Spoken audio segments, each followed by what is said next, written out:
So Seattle just clinched playoffs over the weekend.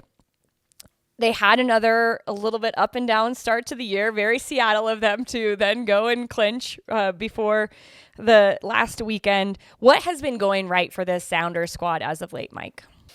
I think from what I've been able to kind of infer and watch a little bit from the Sounders lately is one, I think getting some guys back and healthy and a little bit of just form as well. So a couple things, at least those two things kind of coming together, because at the start of the year, a lot of expectations for the Seattle. I mean, Seattle. Like, this is a team always. that competes every single year and is just a pain in the rear end for everybody. But they're a good team.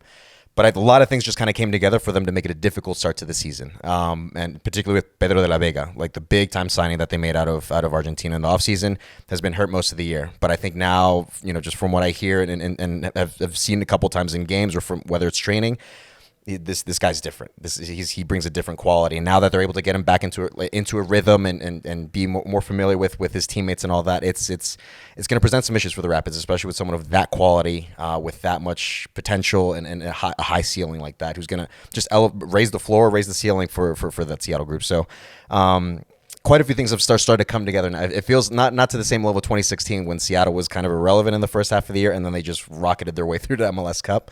But they're finding their momentum at the right time of the year, and I think that's the most important thing, be it Seattle or any other team to try to make it into the playoffs and hopefully seed a bit higher. Because right now, as of taping that, Seattle's tied on 50 points with the Rapids right now. Any game, any point that you drop, any point that you gain is going to make a huge difference in the West. And so that's where every single game, like Drew was mentioning, every single game, every single point matters from here on out into playoffs.